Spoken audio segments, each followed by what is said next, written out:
Hello मित्रों, कैसे हैं आप सब। नमस्कार। जय श्री राम, जय श्री राम, राधे राधे, जय श्री कृष्णा, राम राम साहब। आप देख रहे हैं दोस्तों एग्ज़ाम पार अब की बार यूट्यूब चैनल, और मैं हूं विनोद फौजदार। आपका स्वागत करता हूं इस चैनल पर। साथ ही आपसे निवेदन करता हूं कि आप अभी तक हमारे परिवार का हिस्सा नहीं बने हैं तो हमारे परिवार का एक हिस्सा बन जाइए, हमारे यूट्यूब परिवार का हिस्सा बने।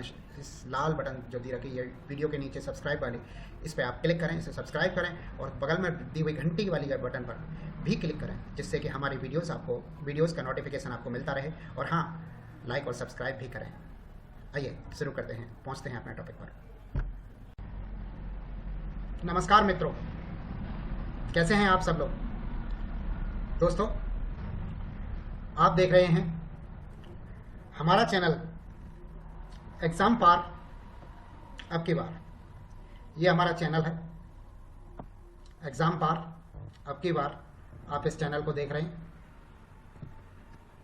दोस्तों। इस चैनल को आप सब्सक्राइब कर लें। इस बटन से, ये लाल वाली बटन मिलेगी आपको इस टाइप की, इस बटन को दबा के सब्सक्राइब कर लें।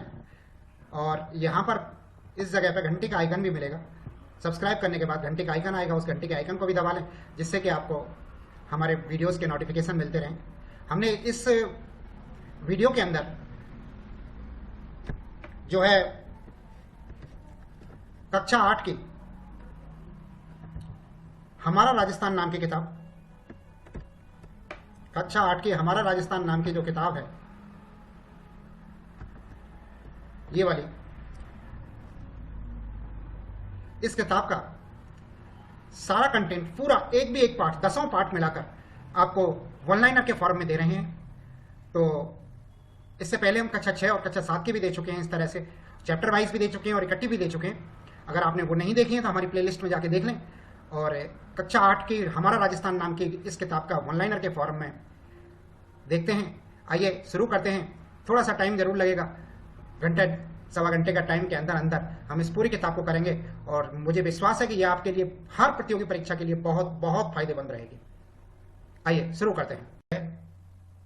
18वीं सदी का राजस्थान, तो हम इसको अब पढ़ने वाले हैं वन लाइनर के फॉर्मेट में। आइए देखते हैं इस पार्ट का पहला क्वेश्चन। ये पहला क्वेश्चन देखते हैं अपन। मराठा शक्ति को सर्वप्रथम संगठित करने वाला शासक कौन था? तो शिवाजी थे, शिवाजी महाराज। सेकंड क्वेश्चन, राजस्थान में सर्वप्रथम मराठों ने कहां पर प्रवेश किया था? तो मेवाड़ में सबसे पहले प्रवेश किया था मराठों ने सन 1711 में, मेवाड़ के अंदर। तीसरा क्वेश्चन है, किस मराठा शासक ने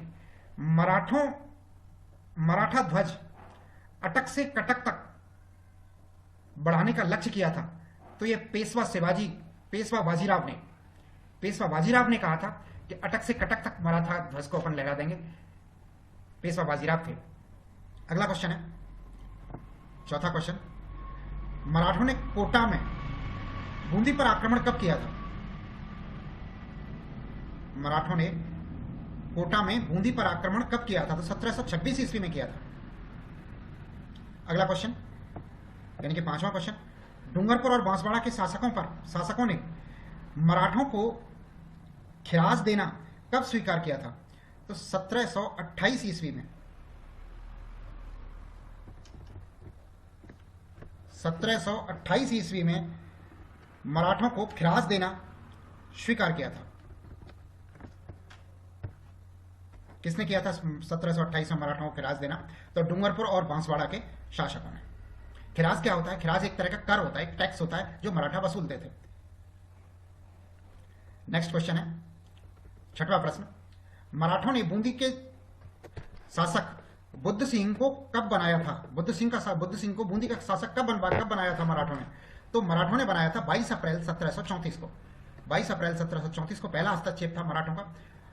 तो बूंदी के शासक बुद्ध सिंह को राजा बनाया था। मराठों ने राजस्थान में राजनीतिक प्रथम हस्तक्षेप कहां किया था? तो बूंदी में ही किया था प्रथम हस्तक्षेप।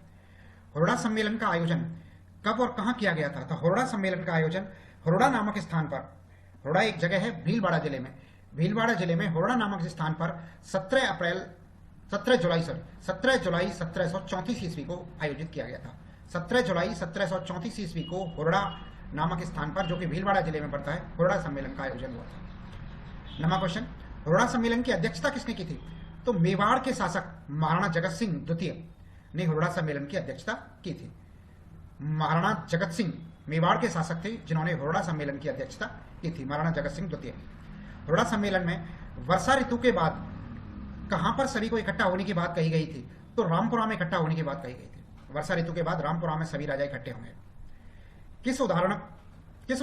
किसकी उदासीनता के निर्णय में अस्पष्टता से हुरडा सम्मेलन को राजनीतिक असफलता मिली थी? तो वो थे आमेर के शासक सवाई जयसिंह। सवाई जयसिंह ने स्पष्ट निर्णय नहीं लिया था, अपना समर्थन नहीं दिया था, तो इस कारण हुरडा सम्मेलन असफल हो गया था। अगला क्वेश्चन 12 नंबर, पेशवा बाजीराव ने अपनी माता को राजस्थान में तीर्थ यात्रा पर कब भेजा था? तो 1735 ईस्वी में भेजा था माता राधाबाई को। कौन थी उनकी माता राधाबाई? माता राधाबाई थी उनकी। पेशवा बाजीराव की माता का नाम था राधाबाई। उदयपुर के महाराणा अमर सिंह द्वितीय की पुत्री चंद्र कुमारी का विवाह किससे हुआ था? तो जयपुर के सवाई जयसिंह से हुआ था 1708 ईस्वी में। 1708 ईस्वी में जयपुर के राजा सवाई जयसिंह के साथ उदयपुर के महाराणा अमर सिंह ने अपनी पुत्री चंद्र कुमारी का विवाह किया था।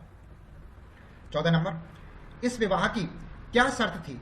तो इस विवाह की जो प्रमुख शर्त थी वो थी चंद्र कुमारी से उत्पन्न पुत्र ही जयपुर का सिंहासन पर बैठेगा, सिंहासन का उत्तराधिकारी होगा। सवाई जयसिंह का बड़ा पुत्र कौन था? तो ईश्वरी सिंह सवाई जयसिंह का बड़ा पुत्र था। मेवाड़ की राजकुमारी चंद्र कुमारी और सवाई जयसिंह से उत्पन्न पुत्र का क्या नाम था? तो माधव सिंह था, जो जयसिंह और चंद्र कुमारी का पुत्र था। मगर इस पुत्र के होने से पहले ईश्वर सिंह जयसिंह का एक दूसरा पुत्र था पहली रानी से। माधव सिंह ने किसकी सहायता से ईश्वर सिंह को चुनौती दी थी? तो अपने मामा जगत सिंह द्वितीय की सहायता से ईश्वरी को चुनौती दी थी। किस मराठा शासक ने माधव सिंह का साथ दिया था? तो मराठा सरदार मल्हार राव होलकर ने। किस शासक ने माधव सिंह का साथ दिया था? जयपुर के राजकुमार माधव सिंह का साथ किस मराठा शासक ने दिया था? तो वो दिया था मल्हार राव होलकर ने। ईश्वरी सिंह और माधव सिंह के मध्य कौन कौन से युद्ध हुए थे? एक तो राजमहल का युद्ध था और एक बगरू का युद्ध था। दो नाम लिए जाते हैं, राजमहल का युद्ध और बगरू का युद्ध, जो ईश्वरी और माधव सिंह के मध्य हुए थे। किसकी कुटिलता के कारण सूर्य सिंह को आत्महत्या करनी पड़ी थी? सेनापति हरगोविंद नाटाणी की कुटिलता के कारण। सेनापति हरगोविंद नाटाणी की कुटिलता के कारण सूर्य सिंह को आत्महत्या करनी पड़ी थी। नेक्स्ट क्वेश्चन है, जोधपुर में किसके मध्य उत्तराधिकार का संघर्ष हुआ था? तो राम सिंह और भक्त सिंह के बीच संघर्ष हुआ था जोधपुर के अंदर। जोधपुर के अंदर राम सिंह और भक्त सिंह में उत्तराधिकारी का संघर्ष हुआ था, जबकि जयपुर में ईश्वरी सिंह और माधव सिंह के बीच में हुआ था।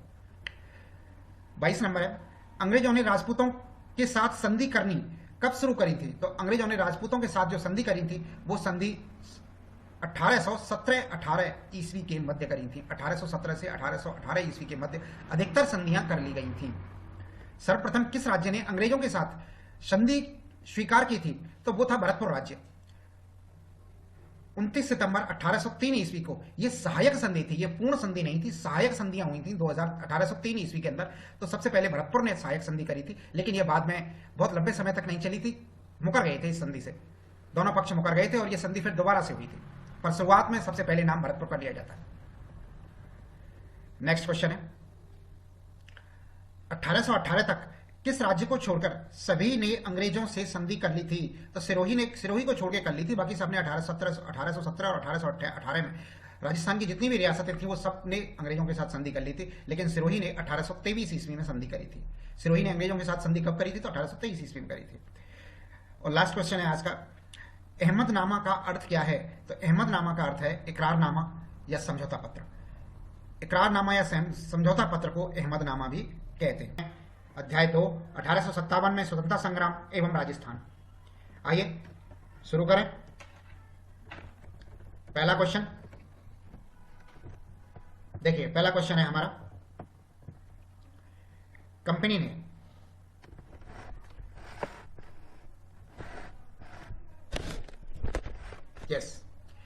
कंपनी ने आंतरिक शासन में हस्तक्षेप करते हुए जोधपुर पर अधिकार कब कर लिया था?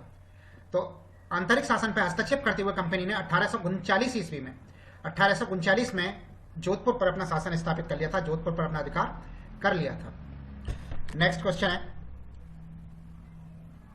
2 नंबर का कि मांगरोल का युद्ध हुआ था, मांगरोल का युद्ध किस किस के मध्य हुआ था? तो कोटा के महारावल और जालिम सिंह के बीच युद्ध हुआ था। मांगरोल का जो युद्ध हुआ था वो कोटा के महारावल और जालिम सिंह के बीच हुआ था। थर्ड क्वेश्चन है मांगरोल के युद्ध में जालिम सिंह की सहायता किसने की थी? तो अंग्रेजों ने इसकी सहायता करी थी। नेक्स्ट है बांसवाड़ा के महारावल लक्ष्मण सिंह को नाबालिग बताते हुए कब अंग्रेजों ने बांसवाड़ा का राज्य अपने अधिकार में ले लिया था? तो 1844 ईस्वी में अंग्रेजों ने यह अपना राज्य 1844 में अपने अधिकार में ले लिया था। पांचवा, अंग्रेजों ने अलवर पर अधिकार कब कर लिया था? अलवर पर अधिकार करके अलवर को 2 भागों में विभक्त कब कर दिया था? तो 1826 ईस्वी में। 1826 ईस्वी में अंग्रेजों ने अलवर को 2 भागों में विभक्त कर दिया था अलवर पर अधिकार करके।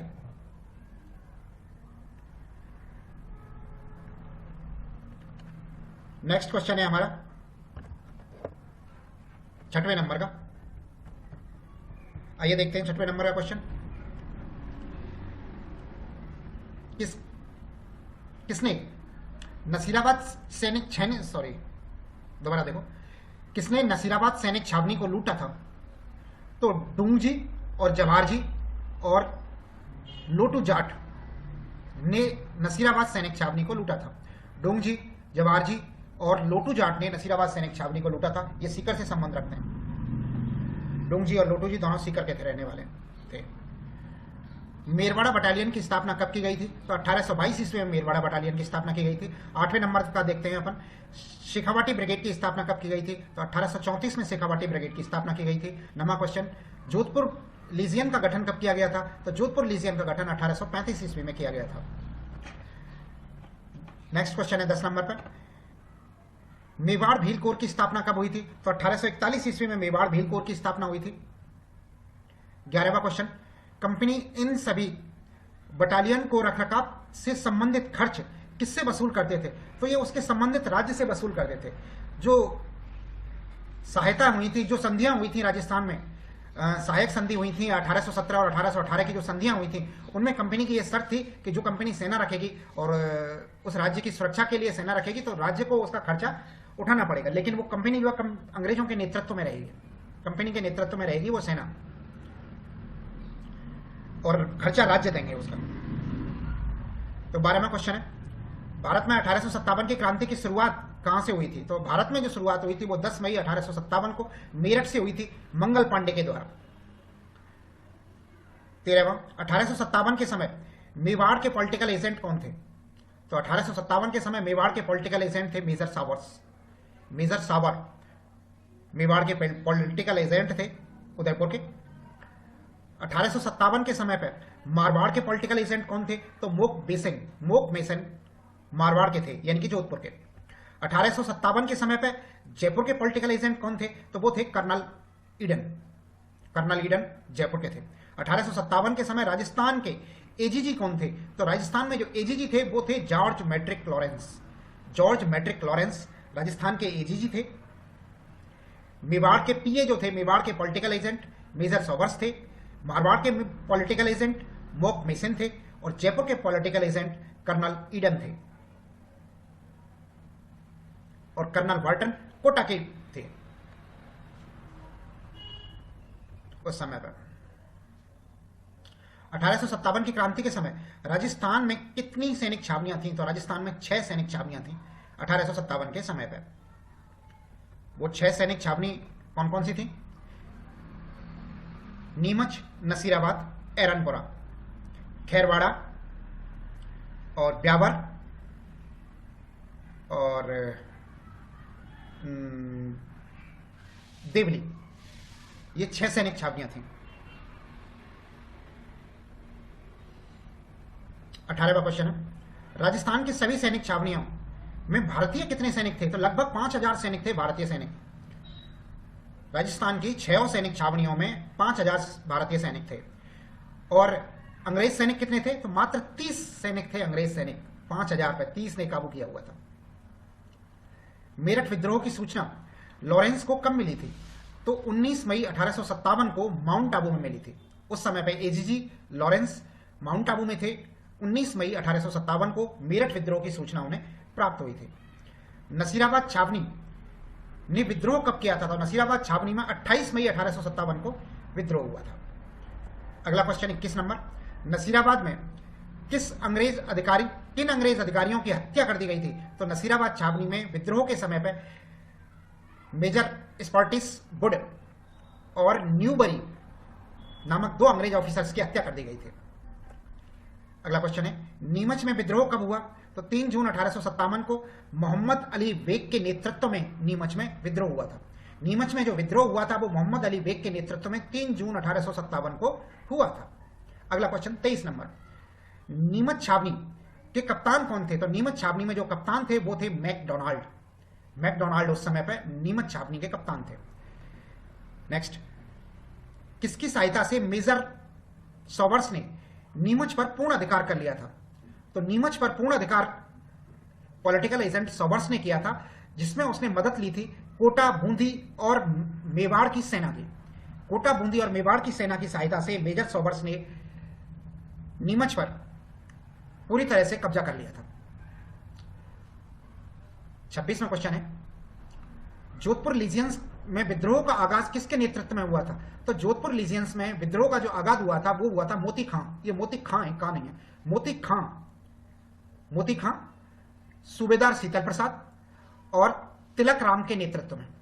यानी कि मोती खां सूबेदार शीतल प्रसाद और तिलक राम के नेतृत्व में जोधपुर लीजियंस में विद्रोह हुआ था सन 1857 ईस्वी में। सॉरी। 27वां, बिठौड़ा, जो पाली जिले में पड़ता है। बिठौड़ा का युद्ध कहते हैं पाली जिले में। बिठौड़ा का युद्ध कब हुआ था? तो 8 सितंबर 1857 ईस्वी को बिठौड़ा का युद्ध हुआ था। ये कैप्टन हितकोट व जोधपुर के महाराज तख्त सिंह की शाही सेना थी, शुक्त सेना, और ठाकुर कुशाल सिंह के बीच में हुआ था। यानी कि बिठौड़ा का युद्ध किन के बीच में हुआ था? बिठौड़ा का युद्ध हुआ था ठाकुर कुशाल सिंह जिन्होंने के क्रांतिकारियों का नेतृत्व किया था, ठाकुर कुशाल सिंह, और कैप्टन हितकौड़ जो कि महाराज तख्त सिंह की शाही सेना लेकर आए थे, उनके बीच में, इन दोनों के मध्य में युद्ध हुआ था बिठौड़ा का। अगला है, चेलाराम का युद्ध कब हुआ था? तो चेलाराम का युद्ध हुआ था 18 सितंबर 1857 ईस्वी को। जोधपुर के पॉलिटिकल एजेंट मोक मेसन और ठाकुर खुशाल सिंह के मध्य यह युद्ध हुआ था, जिसमें जोधपुर के पॉलिटिकल एजेंट मोक मेसन की गला काट दिया था। क्रांतिकारियों ने गला काट दिया था और गला काट के एक गीत गाया था, ढोल बाजे चंग बाजे भलो बाजे बाजियो, एजेंट को मार कर दरवाजे पे टांगियो। इस तरह से गीत गा के इन्होंने इसका जो कटा हुआ गला है वो दरवाजे पे टांग दिया था। अगला क्वेश्चन है, किस अंग्रेज अधिकारी का सिर काटकर आउवा के गेट पर टांग दिया था, गेट पर लटका दिया था? तो वो अंग्रेज अधिकारी था मॉक मेसन का सिर काट के आउवा के गेट पर लटका दिया था। और उस समय पे जो अभी मैंने बताया आपको फेमस गीत था वो गाया था उन्होंने, जनता ने, क्रांतिकारियों ने। किस अंग्रेज अधिकारी का सिर काटकर आउवा के किले पे काट दिया था? तो ये हो गया क्वेश्चन मेक मर्चेंट। अगला 30 नंबर क्वेश्चन, किसके नेतृत्व में आक्रमण कर जनवरी 1858 में आउवा के किले पर अधिकार कर लिया था? तो ब्रिगेडियर होम्स के नेतृत्व में अंग्रेजों ने पुनः आउवा के किले पर अधिकार कर लिया था। 31, ढोल बाजे चंग बाजे भलो बाजे बाजियो, एजेंट को मार कर दरवाजे पर टांगियो। ये गीत था। इस गीत को किसके सर को काटने के बाद की बात कही गई है? इस गीत में किसके सर को काटने की बात की गई है? तो मोक मेसन के सिर को काटने की बात कही गई है। अगला क्वेश्चन है, कोटा विद्रोह कब हुआ था? कोटा में विद्रोह कब हुआ था? तो कोटा में 15 अक्टूबर 1857 ईस्वी को विद्रोह हुआ था। कोटा का विद्रोह का नेतृत्व किसने किया था? तो जयदयाल और मेहराब खान के नेतृत्व में कोटा में विद्रोह हुआ था। जयदयाल एक वकील था। जयदयाल और मेहराब खान के नेतृत्व में कोटा विद्रोह हुआ था। 34 क्वेश्चन, राजस्थान में सबसे ज्यादा सुनियोजित क्रांति कहां की थी? ये 2 बार सुनियोजित लग गया है। राजस्थान में सर्वाधिक सुनियोजित क्रांति कहां की थी? तो वो कोटा की क्रांति थी, जो प्लानिंग के तौर पे की गई थी। राजस्थान में सबसे ज्यादा सुनियोजित क्रांति कोटा की थी। 35 नंबर, कहां के विद्रोही और क्रांतिकारियों ने कैप्टन बर्टन का सिर काटकर शहर में घुमाया था? तो कैप्टन बर्टन का सिर काट के क्रांतिकारियों ने कोटा में शहर के अंदर घुमाया था इसको। 36, कोटा विद्रोह के समय पर वहां के शासक कौन थे? तो महारावल राम सिंह द्वितीय कोटा में उस समय शासक थे, जिन्हें भी बंदी बना दिया था क्रांतिकारियों ने।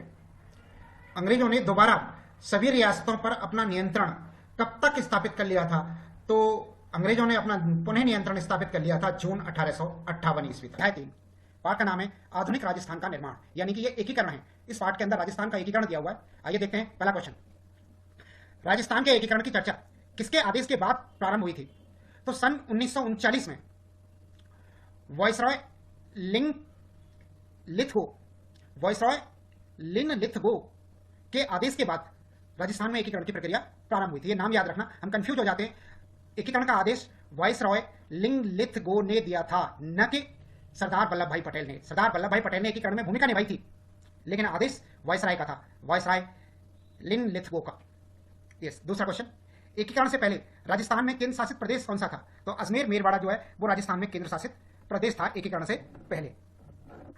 तीसरा क्वेश्चन, एकीकरण से पहले कुल 3 ठिकाने थे, वो कौन कौन से 3 ठिकाने थे? तो एकीकरण से पहले जो 3 ठिकाने थे वो थे कुशलगढ़, लावा और नीमराणा। ये 3 ठिकाने थे जो एकीकरण से पूर्व राजस्थान में मौजूद थे। चौथा क्वेश्चन, एकीकरण का प्रथम प्रयास किसने किया था? तो सन 1946 में एकीकरण का प्रथम प्रयास किया था कोटा के शासक भीम सिंह द्वारा। कोटा के शासक भीम सिंह ने प्रथम प्रयास किया था एकीकरण का। और भीम सिंह के बाद किसने एकीकरण का प्रयास किया था? तो भीम सिंह के बाद एकीकरण का प्रयास जो किया था वो किया था मेवाड़ के महाराणा ने, यानी कि उदयपुर के महाराणा ने एकीकरण का प्रयास किया था, जो 25 और 26 जून 1946 को किया था। 25 और 26 जून 1946 को मेवाड़ के महाराणा द्वारा दूसरी बार राजस्थान में ऐसा कोई प्रयास किया गया था, लेकिन ये सारे प्रयास असफल हो गए थे, क्योंकि इनमें इनका व्यक्तिगत हित ज्यादा था, इसलिए ये सफल नहीं हो पाए थे, ये प्रयास इनके सफल नहीं हुए थे। इसके बाद एकीकरण, तो इस अध्याय के अंदर एक टेबल दी हुई है राजस्थान के एकीकरण की। तो आइए किताब की ओर चलते हैं। हाँ दोस्तों, तो इस एकीकरण के चरणों को देखते हैं इस टेबल के अकॉर्डिंग जो कि किताब में दी हुई है। प्रथम चरण में मत्स्य संघ का निर्माण हुआ था, इसका नाम मत्स्य संघ रखा गया था, जो 17-18 मार्च 1948 को जिसका गठन हुआ था। इसके अंदर अलवर, भरतपुर, धौलपुर और करौली रियासतों को मिलाकर मत्स्य संघ का निर्माण किया गया था। अलवर को इसकी राजधानी बनाया गया था और धौलपुर के महाराज उदयभान सिंह को राज प्रमुख बनाया गया था। शोभाराम कुमावत यहाँ के प्रधानमंत्री थे। यानी कि मत्स्य संघ के राज प्रमुख कौन थे? तो धौलपुर महाराज उदयभान सिंह। और मत्स्य संघ के प्रधानमंत्री कौन थे? तो वो थे शोभाराम कुमावत। इसके बाद दूसरा चरण आता है। दूसरे चरण के अंतर्गत पूर्वी राजस्थान नाम रखा गया था, पूर्वी राजस्थान के नाम से संघ बनाया गया था। दूसरे चरण में पूर्वी राजस्थान या राजस्थान संघ भी इसको कहा गया था, जो कि 25 मार्च 1948 को बना था। 25 मार्च 1948 को इसमें 9 रियासत और 2 ठिकानों को मिलाकर बनाया गया था। ये 9 रियासत कौन कौन सी थी? बांसवाड़ा, कोटा, बूंदी, झालावाड़, टोंक और डूंगरपुर, प्रतापगढ़, किशनगढ़ और शाहपुरा रियासत थी, तथा 2 ठिकाने थे कुशलगढ़ और लावा। इन 2 ठिकानों को मिलाकर 9 रियासत और 2 ठिकानों को मिलाकर द्वितीय चरण पूर्ण हुआ था, जिसमें कोटा को राजधानी बनाया गया था एवं कोटा के महाराज भीम सिंह को राज प्रमुख बनाया गया था और गोकुल लाल असावा यहाँ के प्रधानमंत्री थे। यानी कि पूर्वी राजस्थान या राजस्थान संघ के राज प्रमुख कौन थे? तो कोटा के महाराज भीम सिंह राज प्रमुख थे और गोकुल लाल असावा प्रधानमंत्री थे। तीसरे चरण पे आते हैं। तो तीसरा चरण जो है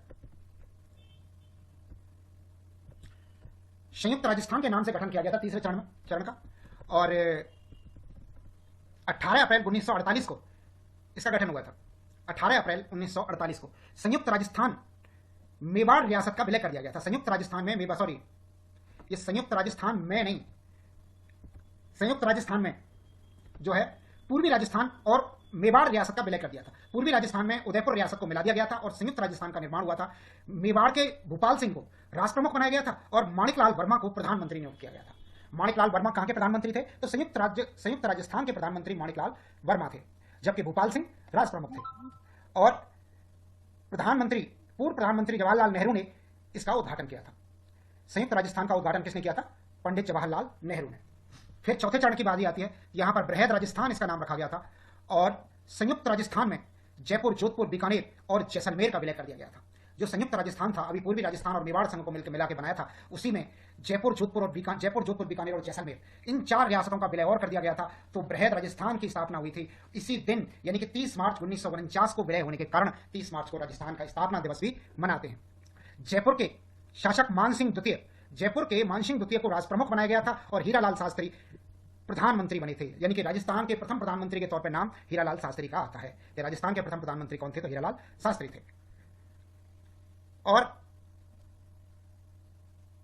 महाराणा भूपाल सिंह को महाराज प्रमुख बनाया गया था। यहां पर महाराज प्रमुख महाराजा भूपाल सिंह, महाराणा भूपाल सिंह, और राष्ट्र प्रमुख बने थे मानसिंह द्वितीय।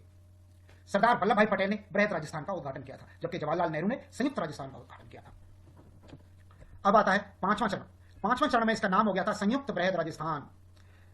15 मई 1949 को हुआ था संयुक्त बृहद राजस्थान, क्योंकि जो बृहद राजस्थान था उसमें प्रथम चरण के अंदर बने हुए मत्स्य संघ का भी एकीकरण कर दिया गया था। बृहद राजस्थान में मत्स्य संघ और नीम राणा ठिकाने का भी राजस्थान के अंदर विलय हुआ था। मत्स्य संघ और नीम राणा ठिकाने को बृहद राजस्थान में मिला के संयुक्त बृहद राजस्थान का गठन हुआ था 15 मई 1949 को। पंचम चरण इस तरह से पूर्ण हुआ था। इसके बाद छठवां चरण हुआ था 26 जनवरी 1950 को, और इसमें राजस्थान पूरा नाम रखा गया था राजस्थान।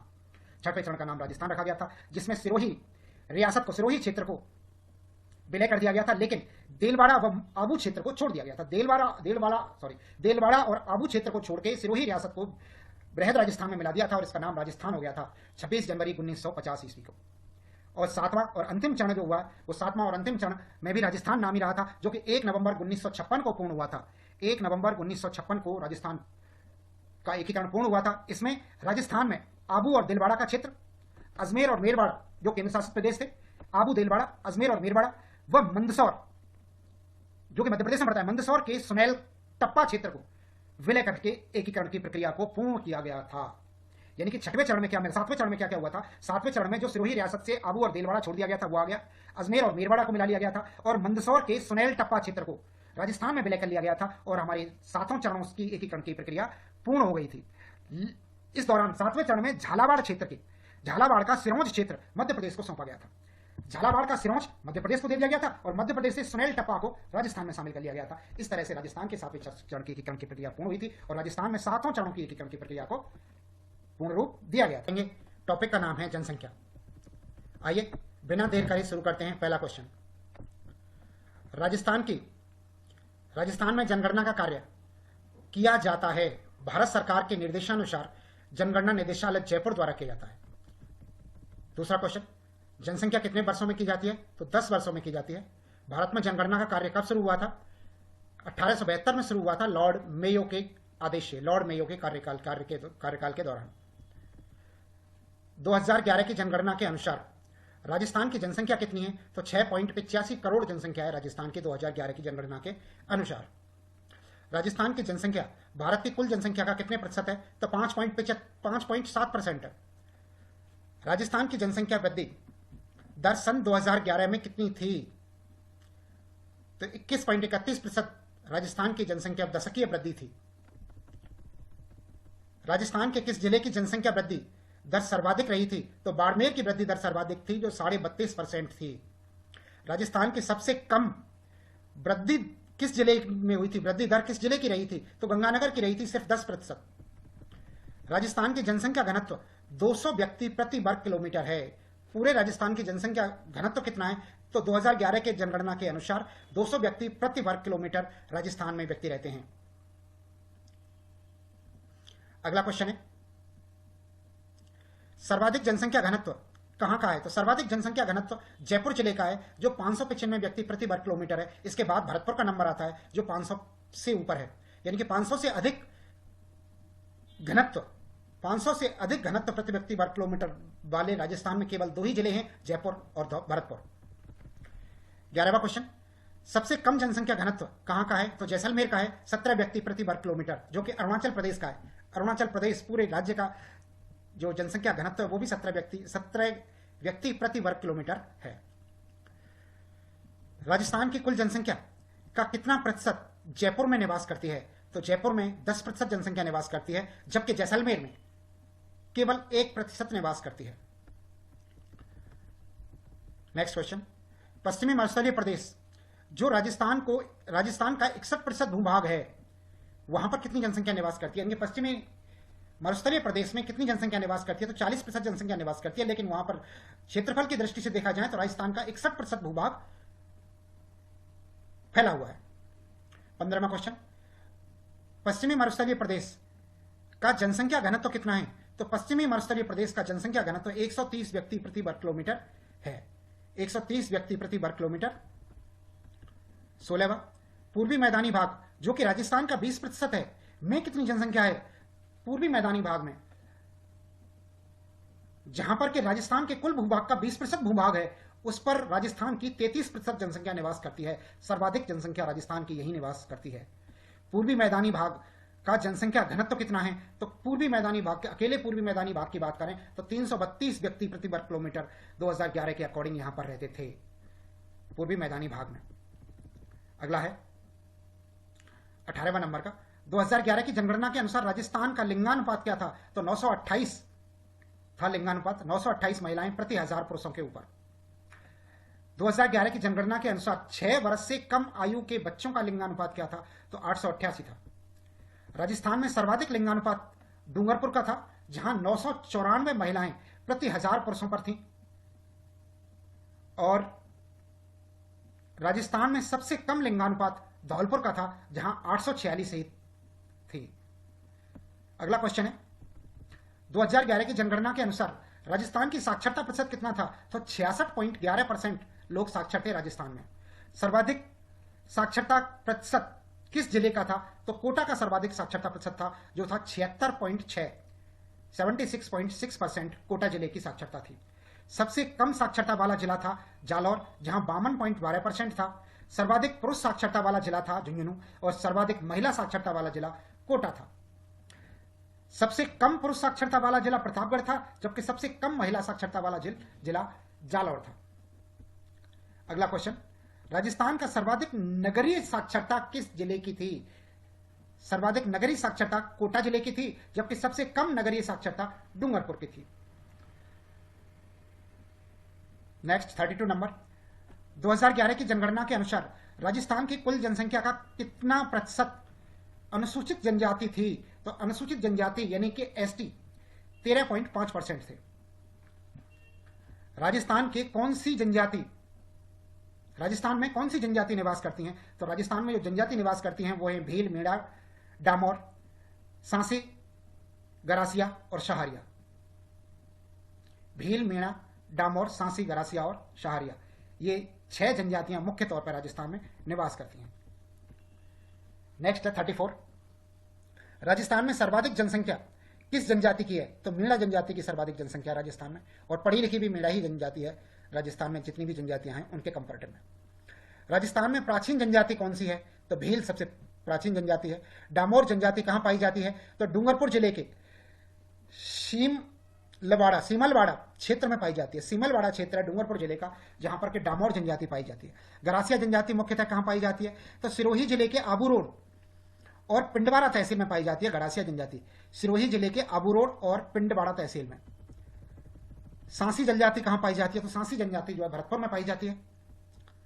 राजस्थान की कौन सी जनजाति जिसे भारत सरकार द्वारा आदिम जनजाति समूह की सूची में शामिल किया गया है, वो है शहारिया जनजाति, जिसे आदिवासी माना गया है। अभी भी भारत सरकार ने आदिवासी जनजाति के तौर पर मान रखा है जिसे। अगला है, राजस्थान की सर्वाधिक शहारिया जनजाति पाई जाती है तो 12 जिले की शाहबाद व किशनगढ़ तहसील में, 12 जिले की शाहबाद व किशनगढ़ तहसील में पाई जाती है। इसी के साथ हमारा यह चैप्टर हम पढ़ रहे हैं उद्योग नामक पाठ पढ़ रहे हैं। आइए देखते हैं बिना देर करें। पहला क्वेश्चन, ऊन से बनी बरड़ी कहाँ की प्रसिद्ध है? बरड़ी शब्द याद रखना, बरड़ी, ऊन से बनी बरड़ी कहाँ की प्रसिद्ध है? तो जैसलमेर की बरड़ी प्रसिद्ध है। ऊन के कंबल कहाँ के प्रसिद्ध हैं? तो बीकानेर के प्रसिद्ध हैं। जौ, तिलहन, बीज, मसाले और मोटे अनाज के उत्पादन में राजस्थान का कौन सा स्थान है? तो राजस्थान का देश में प्रथम स्थान है। सॉरी। राजस्थान में देश का कितना प्रतिशत फास्फेट उत्पादन तो होता है? फास्फेट, राजस्थान में देश का 90% फास्फेट उत्पादन होता है। तांबे से बने उद्योग से संबंधित जिले कौन से हैं? तो झुंझुनू, उदयपुर, अलवर, सिरोही और बीकानेर। ये तांबे के से रिलेटेड उद्योगों के लिए प्रसिद्ध हैं। अगला क्वेश्चन, सोने चांदी के आभूषण का निर्माण के लिए प्रसिद्ध जिला है जयपुर। संगमरमर के लिए प्रसिद्ध स्थान है राजसमंद, नागौर, उदयपुर, अजमेर, बांसवाड़ा। राजसमंद, नागौर, उदयपुर, अजमेर और बांसवाड़ा संगमरमर के लिए प्रसिद्ध हैं। लाल पत्थर के लिए धौलपुर प्रसिद्ध है। पीले पत्थर के लिए जैसलमेर प्रसिद्ध है। सूती वस्त्र उद्योग की प्रथम मिल कब और कहां स्थापित हुई थी? तो यह ब्यावर में स्थापित हुई थी सन 1889 में। 1889 में ब्यावर के अंदर द कृष्णा मिल लिमिटेड के नाम से स्थापित हुई थी। द कृष्णा मिल लिमिटेड के नाम से यह स्थापित हुई थी। 11वां क्वेश्चन है, राजस्थान में की वस्त्र नगरी कौन सी है? राजस्थान की वस्त्र नगरी या मैनचेस्टर ऑफ राजस्थान किसे कहते हैं? तो भीलवाड़ा को कहते हैं। मैनचेस्टर ऑफ राजस्थान भीलवाड़ा, वस्त्र नगरी भीलवाड़ा। किन मिलों को मिलाकर राजस्थान राज्य सहकारी स्पिनिंग एवं जिनिंग मिल संघ की स्थापना की गई थी? तो हनुमानगढ़ की गंगानगर और गुलाबपुरा भीलवाड़ा की सहकारी मिलों को मिलाकर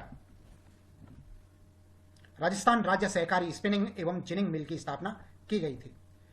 राजस्थान राज्य सहकारी स्पिनिंग एवं जिनिंग संघ, जिनिंग मिल संघ को किस नाम से जाना जाता है? तो स्पिनिंग फेड कहते हैं इसको, स्पिन फेड। नेक्स्ट है, सीमेंट उद्योग के लिए कच्चा माल क्या होता है? तो सीमेंट उद्योग के लिए कच्चा माल चूना पत्थर, जिप्सम और कोयला। चूना पत्थर, जिप्सम और कोयला, ये सीमेंट उद्योग के लिए कच्चा माल होता है। राजस्थान में सीमेंट उद्योग के लिए किस कच्चे माल की सर्वाधिक उपलब्धता है? तो राजस्थान में चूने पत्थर के भंडार, प्रचुर भंडार हैं, तो चूने पत्थर की उपलब्धता सर्वाधिक है। राजस्थान में प्रथम सीमेंट उद्योग की स्थापना कहां की गई थी? तो राजस्थान में प्रथम सीमेंट उद्योग की स्थापना लाखेरी नामक स्थान पर की गई थी। लाखेरी, जो कि बूंदी जिले में पड़ता है, प्रथम सीमेंट उद्योग की स्थापना। सीमेंट उद्योग के लिए कौन सा जिला आदर्श जिला माना जाता है? तो चित्तौड़गढ़ जिला सीमेंट उद्योग के लिए आदर्श माना जाता है। बिरला सीमेंट वर्क्स कहां पर स्थापित है? तो चित्तौड़गढ़ जिले में बिरला सीमेंट वर्क्स है। जेके व्हाइट सीमेंट कहां पर है? तो जेके व्हाइट सीमेंट नागौर के अंदर है। श्री सीमेंट का कारखाना कहां पर है? ब्यावर के अंदर है। और जेके सीमेंट वर्क्स कहां पर है? ये निम्बाहेड़ा के अंदर है। ये थोड़ा सा अंतर है, जेके सीमेंट वर्क्स निम्बाहेड़ा के अंदर, जबकि जेके व्हाइट सीमेंट नागौर के अंदर, ध्यान रखना। राजस्थान में प्रथम शक्कर मिल किस जिले में स्थापित की गई थी? तो चित्तौड़गढ़ जिले में स्थापित की गई थी प्रथम शक्कर मिल राजस्थान की, जो कि एक निजी क्षेत्र की मिल थी।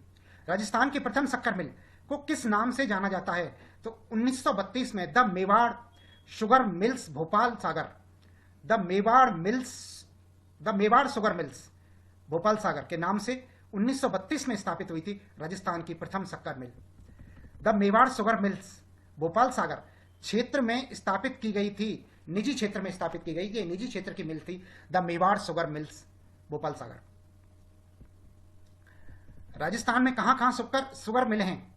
शुगर मिल राजस्थान में कौन कौन सी जगह पर है? तो चित्तौड़गढ़, केसरायपाटन,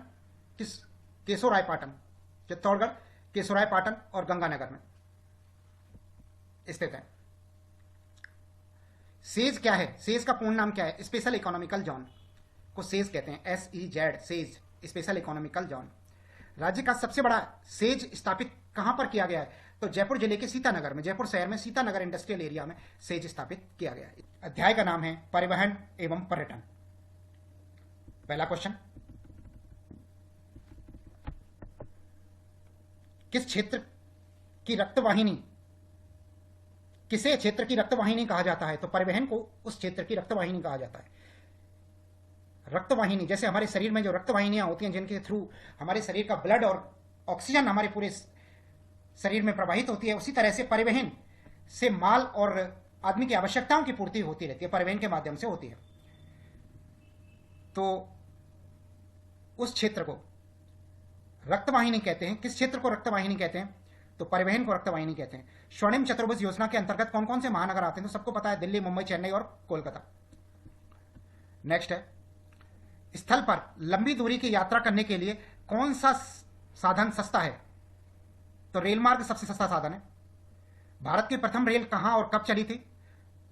तो प्रथम रेल जो चली थी वो 1853 में चली थी, महाराष्ट्र में मुंबई से थाने के बीच में चली थी। अगला क्वेश्चन है, राजस्थान में पहली रेल यात्रा कब शुरू हुई थी? तो अप्रैल 1874 में शुरू हुई थी। बांदीकुई से, जो वर्तमान में दौसा जिले में पड़ता है, बांदीकुई से आगरा फोर्ट के बीच में, आगरा फोर्ट उत्तर प्रदेश में पड़ता है, बांदीकुई से आगरा फोर्ट के बीच में अप्रैल 1874 में राजस्थान के अंदर पहली ट्रेन स्टार्ट हुई थी। छठवां क्वेश्चन है, राजस्थान का रेल मार्ग की कुल लंबाई कितनी है? तो 6000 किलोमीटर राजस्थान में कुल रेल मार्ग की लंबाई है। राजस्थान में कितने रेलवे जोन है? तो 2 रेलवे जोन है राजस्थान में, उत्तर पश्चिमी रेलवे जोन और दूसरा है पश्चिम मध्य रेलवे जोन। उत्तर पश्चिमी रेलवे जोन और पश्चिम मध्य रेलवे जोन, 2 जोन है राजस्थान में। राजस्थान में कुल कितने रेलवे मंडल हैं? तो 5 हैं, जयपुर, बीकानेर, जोधपुर, अजमेर और कोटा। राजस्थान के जयपुर में मेट्रो की शुरुआत कब की गई थी? तो जून 2015 से मेट्रो की शुरुआत हुई थी जयपुर में जून 2015 से मेट्रो प्रारंभ हुआ था। राजस्थान का सबसे व्यस्ततम हवाई अड्डा कौन सा है? तो जयपुर के निकट सांगानेर था। जयपुर में सांगानेर हवाई अड्डा जो है वो राजस्थान का सबसे व्यस्ततम हवाई अड्डा है। महाराणा प्रताप हवाई अड्डा कहां पर है? तो जयपुर के डबोक में। जयपुर के डबोक में जो हवाई अड्डा है उसका नाम है महाराणा प्रताप हवाई अड्डा। नेक्स्ट है 12वां क्वेश्चन, रातानाडा हवाई अड्डा स्थित है? तो रातानाडा एक जगह का नाम है जोधपुर के अंदर। जोधपुर में एक जगह है रातानाडा हवाई अड्डा, रातानाडा, जहां पर कि हवाई अड्डा बना हुआ है, जो कि एयरफोर्स और सिविल दोनों के लिए है, दोनों के यूज के लिए काम आता है।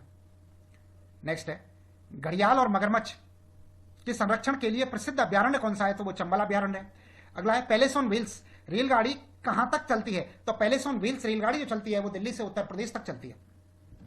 राजस्थान के किन किन जिलों में पैलेस ऑन व्हील्स रेलगाड़ी चलती है? तो राजस्थान के जो जिले हैं वो हैं जोधपुर, चित्तौड़, उदयपुर, जयपुर, सवाईमाधोपुर, जैसलमेर और भरतपुर।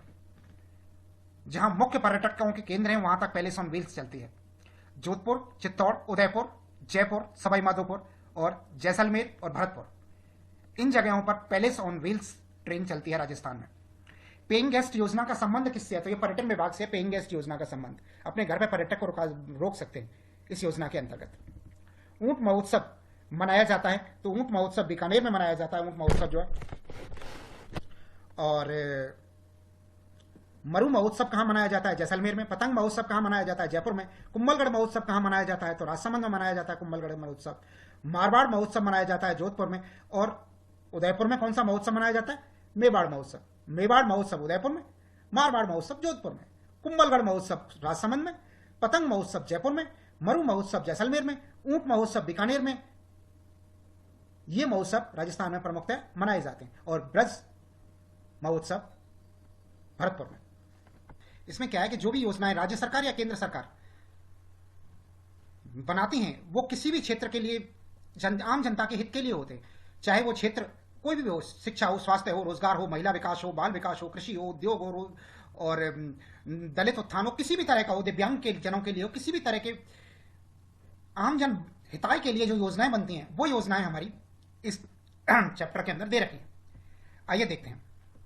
सरकार द्वारा संचालित जन योजनाओं में कृषि संबंधी, स्वास्थ्य संबंधी, महिला सशक्तिकरण संबंधी, ग्रामीण विकास संबंधी, आर्थिक क्षेत्र के संबंधी योजनाएं प्रमुख हैं, जिनका अध्ययन हम इस पाठ में करेंगे। सबसे पहले देखते हैं हम कृषि संबंधी योजनाएं। ये इस टेबल के माध्यम से हम देखेंगे।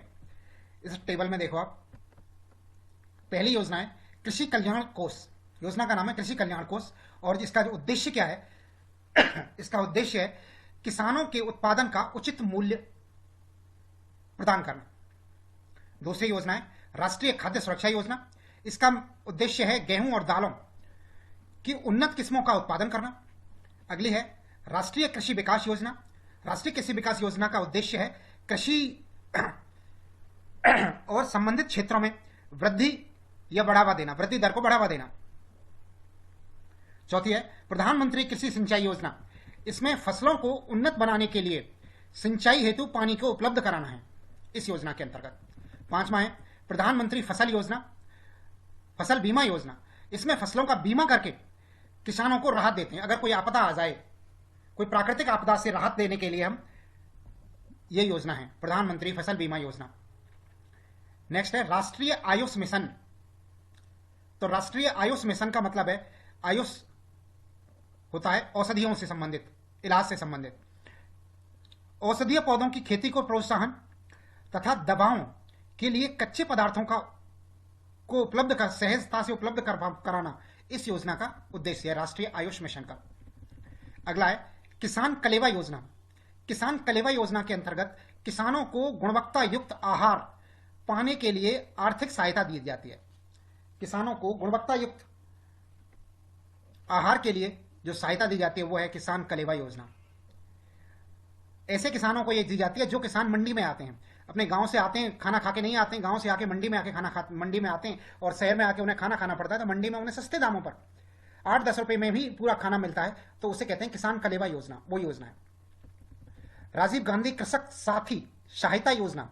राजीव गांधी कृषक साथी सहायता योजना, इसके अंतर्गत कृषि व्यापार के लिए, कृषि एवं कृषि व्यापार के लिए व्यापारियों, कृषि श्रमिकों तथा मजदूरों को वित्तीय सहायता उपलब्ध कराना है इस योजना का उद्देश्य। अगली योजना है आर्थिक क्षेत्र की योजनाएं हैं। अभी हम कृषि से संबंधित पढ़ रहे थे, अब आर्थिक क्षेत्र की योजनाएं देखते हैं। आर्थिक क्षेत्र की पहली योजना है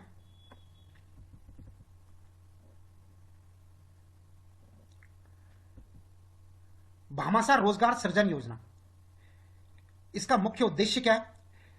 युवा, शिक्षित बेरोजगार महिला, अनुसूचित जाति, अनुसूचित जनजाति, दिव्यांग जनों के लिए स्वरोजगार के अवसर उपलब्ध कराना इस योजना का उद्देश्य है। दूसरी है पंडित दीनदयाल उपाध्याय ग्रामीण कौशल योजना।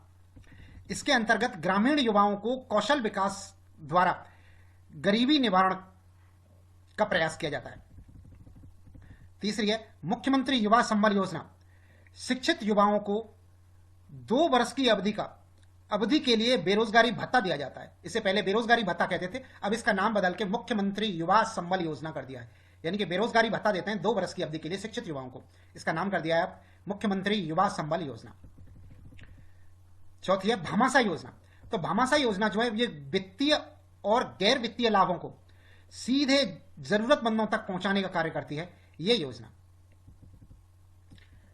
अगला है स्वास्थ्य संबंधी योजनाएं कौन कौन सी हैं। तो राजस्थान जननी शिशु सुरक्षा योजना पहली योजना है, राजस्थान जननी शिशु सुरक्षा योजना। इसमें मातृ और शिशु दर को कम करने के उद्देश्य से योजना चलाई गई है। दूसरे नंबर पर आशा सहयोगिनी, गर्भवती महिलाओं की सुरक्षित प्रसव और स्वास्थ्य की देखभाल के लिए घर पर पोषण एवं पोषण सहायता सेवा के लिए सहायता सेवा उपलब्ध कराना इस योजना का मुख्य उद्देश्य है। आशा सहयोगिनी कुछ महिलाओं को लगा रखा है इसमें। महिलाएं घर घर जाकर जो महिला गर्भ धारण करती है उस गर्भ धारण करने वाली महिला को पोषण सामग्री उपलब्ध कराती हैं और उसे गाइड भी करती हैं। राष्ट्रीय स्वास्थ्य मिशन योजना ग्रामीण एवं शहरी क्षेत्रों में स्वास्थ्य प्रणाली को मजबूत करते हुए न्याय संगत, सस्ती एवं गुणवत्ता युक्त स्वास्थ्य सेवाएं को सार्वभौम के लिए बनाए रखना। राष्ट्रीय स्वास्थ्य मिशन का उद्देश्य ग्रामीण एवं शहरी क्षेत्रों में स्वास्थ्य प्रणाली को मजबूत करते हुए न्याय संगत, सस्ती एवं गुणवत्ता युक्त स्वास्थ्य सेवाओं को सार्वभौम बनाना। अगली है जननी एक्सप्रेस। तो गर्भवती महिलाओं को एवं नवजात शिशुओं को चिकित्सा संस्थानों तक लाने और घर तक ले जाने का कार्य करती हैं जननी एक्सप्रेस। यानी कि ये वो हैं एम्बुलेंस की सुविधा उपलब्ध कराती हैं गर्भवती महिलाओं के लिए। अस्पताल तक लाने, घर से अस्पताल तक लाना और प्रसव के बाद वापस घर तक पहुंचाना। आयुष्मान भारत योजना सरकारी एवं निजी अस्पतालों में सामाजिक एवं आर्थिक रूप से पिछड़ी जातियों को कैशलेस इलाज की सुविधा उपलब्ध कराती है ये योजना। आयुष्मान भारत योजना केंद्र सरकार की योजना है। मुख्यमंत्री निशुल्क दवा योजना एवं मुख्यमंत्री निशुल्क जांच योजना सर्वाधिक उपयोग में आने वाली दवा राज्य के सभी चिकित्सा संस्थानों में निशुल्क उपलब्ध कराती हैं। निशुल्क उपलब्ध कराना एवं वहां बीमारियों का निशुल्क जांच प्रदान करना भी इस योजना का उद्देश्य है। यानी कि मुख्यमंत्री निःशुल्क दवा योजना, हॉस्पिटल्स में जो फ्री दवाई मिलती हैं वो हैं, और हॉस्पिटल्स में, गवर्नमेंट हॉस्पिटल्स में, राज्य के हॉस्पिटल्स में जो जांचें भी फ्री होती हैं तो वो मुख्यमंत्री निःशुल्क जांच योजना के अंतर्गत आती हैं। अगली योजनाएं हैं महिला सशक्तिकरण की योजनाएं। तो महिला सशक्तिकरण की योजनाओं में आओ देखते हैं। पहली योजना है बेटी बचाओ बेटी पढ़ाओ योजना। तो बेटी बचाओ बेटी पढ़ाओ के लिए कन्या भ्रूण हत्या रोकना, कन्या भ्रूण हत्या रोकना और बालिका शिक्षा को प्रोत्साहन देना इस योजना का मुख्य उद्देश्य है। अगला है सेकंड नंबर स्वावलंबन योजना। तो गरीब महिलाओं, विधवाओं, परित्यक्ताओं और ग्रामीण महिलाओं का जीवन स्तर में सुधार करना इस योजना का उद्देश्य है। साझा अभियान, बाल विवाह से मुक्त करना इस योजना का उद्देश्य है। गरिमा बालिका संरक्षण एवं सम्मान योजना, इसके अंतर्गत बालिका संरक्षण में संलग्न व्यक्तियों एवं संगठनों को सम्मानित करना इस योजना का उद्देश्य है। यानी कि गरिमा बालिका संरक्षण सम्मान योजना, तो इसके अंदर बालिका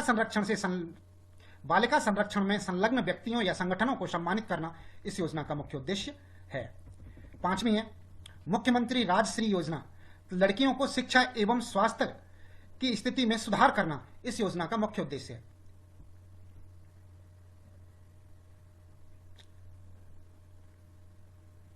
अगली है छठवीं आईएम शक्ति फंड। तो महिला स्वयं सहायता समूहों को आर्थिक सहायता प्रदान कर महिलाओं को आत्मनिर्भर बनाना इस योजना का उद्देश्य है। आईएम शक्ति फंड, महिलाओं को आत्मनिर्भर बनाना स्वयं सहायता समूहों के माध्यम से इस योजना का मुख्य उद्देश्य है। अगली योजनाएं हैं ग्रामीण विकास योजनाएं। तो ग्रामीण विकास योजनाओं में देखते हैं। पहली योजना है मुख्यमंत्री आदर्श पंचायत योजना। चयनित गांवों में कृषि, शिक्षा, स्वास्थ्य, पर्यावरण के साथ साथ लोकतांत्रिक मूल्यों का विकास करना इस योजना का मुख्य उद्देश्य है। दूसरी है स्वच्छ भारत अभियान योजना। स्वच्छता हेतु देश में खुले में शौच मुक्त बनाना, कचरे का संग्रहण एवं निस्तारण आदि इस योजना का उद्देश्य है। तीसरी है अटल भूजल योजना। सामुदायिक सहयोग के माध्यम से भूजल प्रबंधन में सुधार लाना ही इस योजना का मुख्य उद्देश्य है। अगला है स्पेशल एरिया डेवलपमेंट प्रोग्राम। तो विशेष क्षेत्रों में जैसे मेवात, डांग, मगरा, सीमांत क्षेत्रों में का विकास करना ही इस योजना का मुख्य उद्देश्य है। अगला है मनरेगा, महात्मा गांधी राष्ट्रीय ग्रामीण रोजगार गारंटी योजना, मनरेगा। तो ग्रामीण परिवारों को वर्ष में न्यूनतम 100 दिन के लिए 100 दिन का रोजगार उपलब्ध कराना, ये इस योजना का उपलब्ध है। न्यूनतम 100 दिन का रोजगार उपलब्ध कराना ग्रामीण क्षेत्रों में। अगला है प्रधानमंत्री आवास योजना। तो ग्रामीण क्षेत्रों में पक्के मकान उपलब्ध करवाना इस योजना का उद्देश्य है। अगला ग्रामीण गौरव पथ। तो ग्रामीण सड़कों को मेगा हाईवे से जोड़ना इस योजना का उद्देश्य है। और आठवां है प्रधानमंत्री ग्राम सड़क योजना। तो ग्रामीण क्षेत्रों में सड़कों का विकास करना ही इस योजना का उद्देश्य है। इसके अतिरिक्त कुछ योजनाएं और भी हैं। इनके अतिरिक्त इन प्रमुख योजनाओं के अलावा ग्रामीण और कृषि विकास अभिकरण, राजस्थान राज्य प्रौद्योगिकी विकास एवं निवेश निगम रीको, राजस्थान राज्य प्रौद्योगिकी विकास निवेश निगम, यह है रीको। राजस्थान लघु उद्योग निगम लिमिटेड, राजसीको, औद्योगिक क्षेत्र को बढ़ावा देने के लिए कार्य कर रहे हैं। इसी तरह से शिक्षा के क्षेत्र में निःशुल्क पाठ्य पुस्तक वितरण योजना, विद्यार्थी सुरक्षा दुर्घटना बीमा योजना, गार्गी पुरस्कार निःशुल्क साइकिल वितरण योजना, लैपटॉप वितरण योजना, मुख्यमंत्री हमारी बेटी योजना, अक्षय पेटिका योजना संचालित हो रही हैं। ये शिक्षा के क्षेत्र की योजनाएं हैं। समाज के कमजोर एवं अपेक्षित वर्गों को सर्वांगीण विकास के लिए राज्य सरकार की ओर से विशेष ध्यान दिया जाता रहा है। इस उद्देश्य की प्राप्ति के लिए अनुप्रीति योजना, उत्तर मैट्रिक छात्रवृत्ति योजना, विधवा पुनर्विवाह प्रोत्साहन योजना, सहयोग एवं उपहार योजना, वृद्धावस्था पेंशन योजना, मुख्यमंत्री एकल नारी पेंशन योजना, मुख्यमंत्री विशेष योग्यजन सम्मान पेंशन योजना को क्रियान्वित किया जा रहा है। आगे है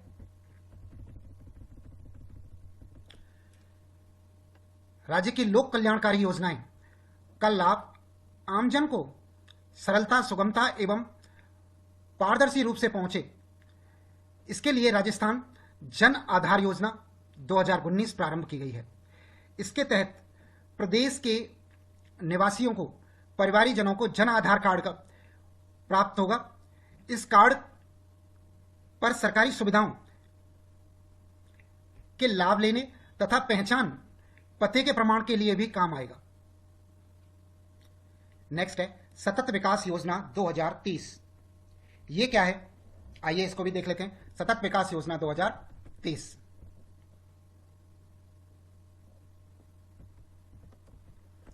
हाँ जी, संयुक्त राष्ट्र संघ के सदस्य देशों द्वारा 2015 में सतत विकास एजेंडा अपनाया गया। इस कार्य की योजना का मुख्य लक्ष्य गरीबी को सभी रूप और सभी जगह से समाप्त करना था। इस एजेंडे के द्वारा 17 लक्ष्यों का चयन किया गया है, जिन्हें 2030 तक पाने का लक्ष्य रखा गया है।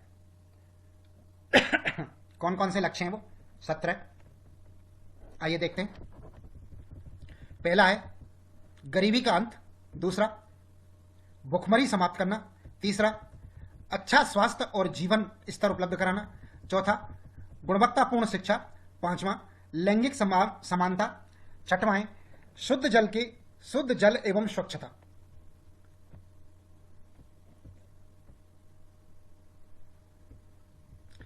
सातवां किफायती एवं स्वच्छ ऊर्जा, सम्मानजनक कार्य और आर्थिक विकास, उद्योग, नवाचार और बुनियादी ढांचों का विकास, असमानता में कमी। 11 नंबर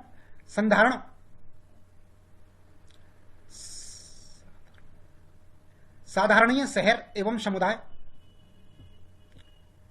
12 सतत उपभोग एवं उत्पादन, जलवायु परिवर्तन, पानी में जीवन। 15 है भूमि जीवन। 16वां शांति न्याय और सुदृढ़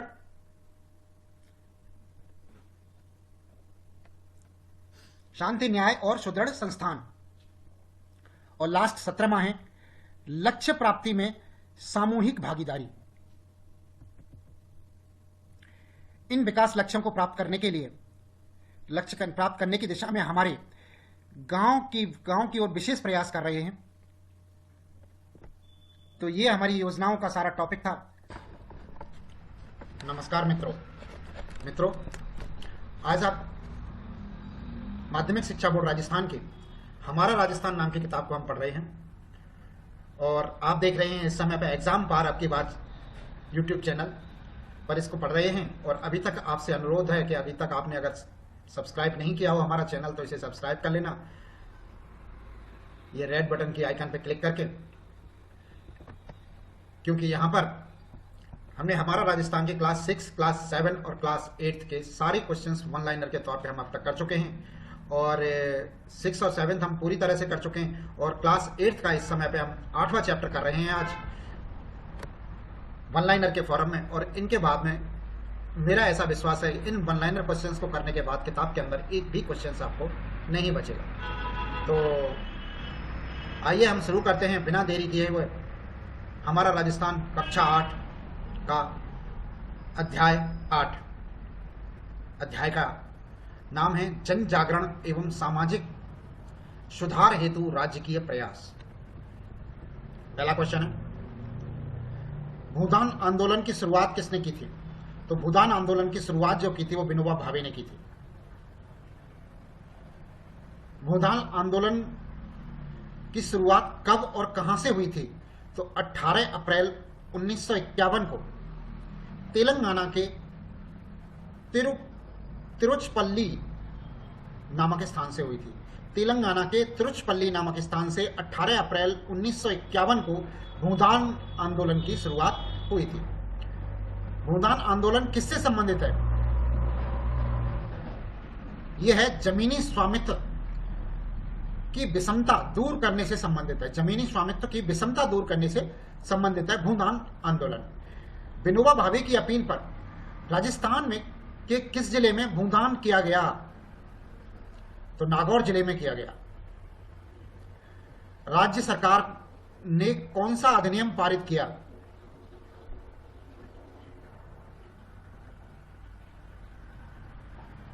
ग्राम दान अधिनियम 1971 पारित किया था राज्य सरकार द्वारा।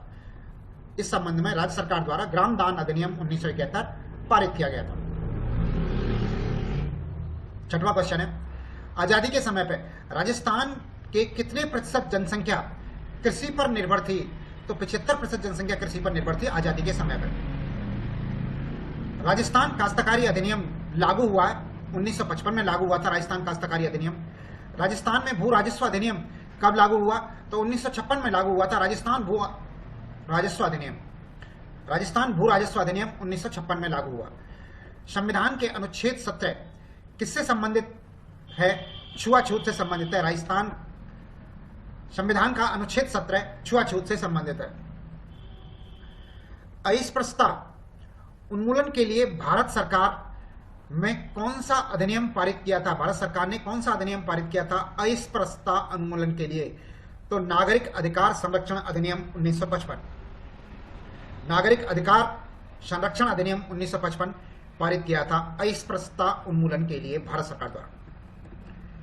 किसने कहा कि आप किसी राष्ट्र में महिला की स्थिति देखकर उस राष्ट्र की हालत बता सकते हैं? तो यह कहा था पंडित जवाहरलाल नेहरू ने।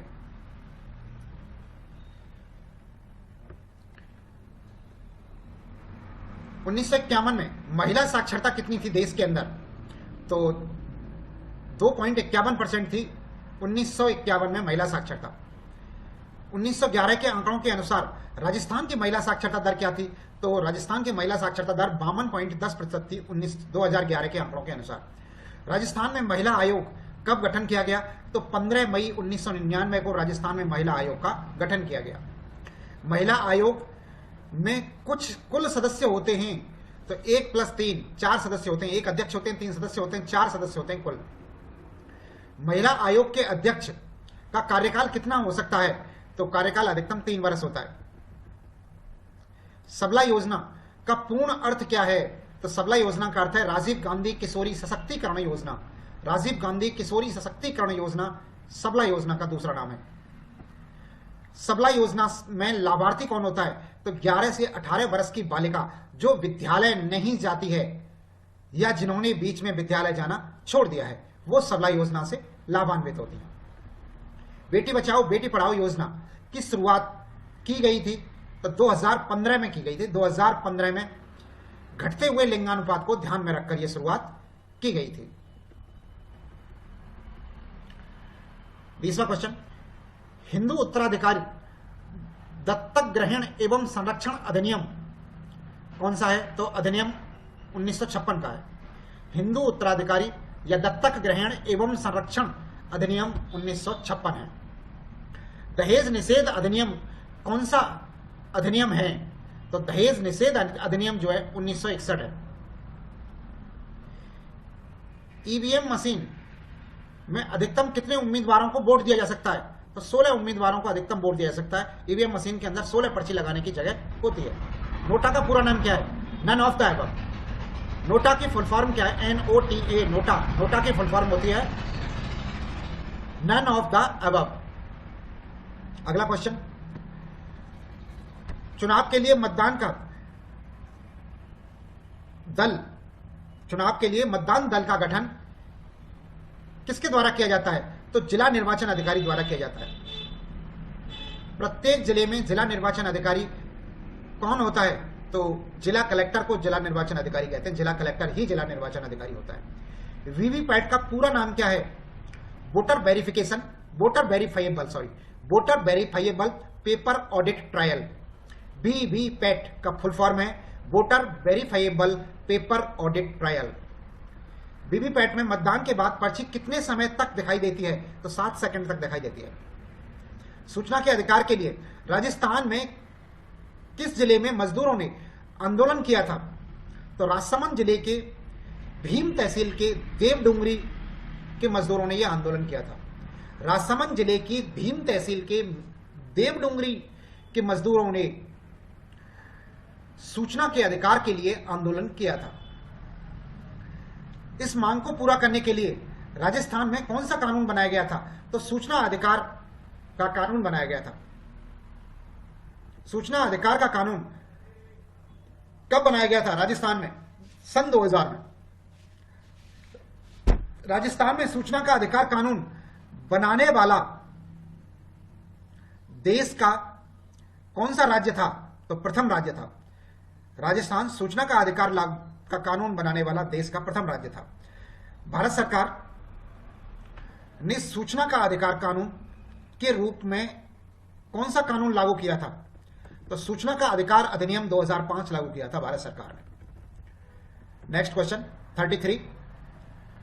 आरटीई 2009 के आधार पर राजस्थान में कौन सा कानून बनाया गया था? तो राजस्थान निःशुल्क एवं अनिवार्य बाल शिक्षा अधिनियम 2010।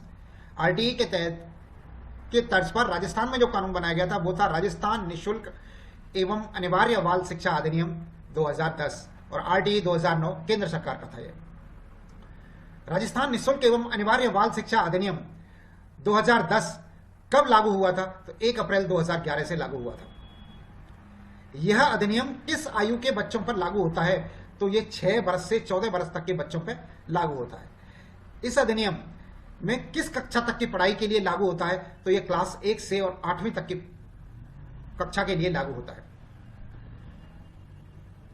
निजी स्कूलों में कमजोर एवं पिछड़े वर्ग के बच्चों के लिए आरटीई एक्ट के अधीन कितनी प्रतिशत सीटें आरक्षित की गई हैं? तो 25% सीटें हैं जो आरक्षित की गई हैं निजी स्कूलों में। संयुक्त राष्ट्र की आम सभा द्वारा बाल अधिकार समझौते को कब पारित किया गया था? तो ये 20 नवंबर 1989 को 20 नवंबर 1989 को लागू किया गया था। 20 नवंबर 1989 को संयुक्त राष्ट्र की आम सभा द्वारा बाल अधिकार समझौते को कब पारित किया गया था? तो 20 नवंबर 1989 को। भारत ने इस समझौते पर कब हस्ताक्षर किए थे? तो 1992 में भारत ने हस्ताक्षर किए थे। राजस्थान में चाइल्ड हेल्पलाइन का नंबर कौन सा है? तो 1098 1098 राजस्थान में चाइल्ड हेल्पलाइन का नंबर है। राजस्थान में जन सामान्य की समस्याओं को दर्ज करने के लिए कौन सा पोर्टल बनाया गया है? कौन सा पोर्टल शुरू किया गया है? तो वो है राजस्थान संपर्क पोर्टल। राजस्थान संपर्क पोर्टल जन सामान्य की समस्याओं को निस्तारण करने के लिए बनाया गया है। अगला क्वेश्चन है 42 नंबर का। सिटीजन कॉल सेंटर का नंबर क्या है? तो 181 है। नेक्स्ट, रैनसमवेयर क्या है? तो ये कंप्यूटर का वायरस है रैनसमवेयर। मॉलवेयर क्या है? ये भी कंप्यूटर वायरस है, मॉलवेयर भी। अगला है फिशिंग क्या है? तो ये एक तरीके की ऑनलाइन फ्रॉड करना है, ठगी है। फिशिंग जो है एक तरीके का ऑनलाइन ठगी है। स्पूलिंग क्या है? व्यक्तिगत जानकारी प्राप्त करके ठगी करना स्पूलिंग है। स्पूलिंग व्यक्तिगत जानकारी प्राप्त करके ठगी करना है। अगला क्वेश्चन 47। अगर किसी के साथ ऑनलाइन ठगी हो तो वह अपनी शिकायत कहां पर दर्ज कर सकता है? तो national cyber crime reporting portal पर दर्ज कर सकता है। National cyber crime reporting portal पर वो अपनी शिकायत दर्ज कर सकता है। और आज का अंतिम क्वेश्चन, स्वीप SWEEP स्वीप का पूर्ण नाम क्या है? फुल फॉर्म क्या है स्वीप की? तो स्वीप की फुल फॉर्म है system voters education and electoral participation programme. दोबारा से देखें, स्वीप की full form systematic voters education and electoral participation programme. Systematic voters education and electoral participation programme, SVEEP की फुल फॉर्म। तो इसी के साथ हमारा ये चैप्टर समाप्त होता है। वीडियो देखने के लिए आपका बहुत बहुत धन्यवाद। आप देख रहे थे एग्जाम पार। अब की बार आपने अभी तक अगर ये सब्सक्राइब नहीं किया है तो इसकी चैनल को सब्सक्राइब कर लें, लाल बटन पर दबा के, और लाइक भी कर लें। धन्यवाद।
अध्याय 9 ग्रामीण एवं शहरी प्रशासन।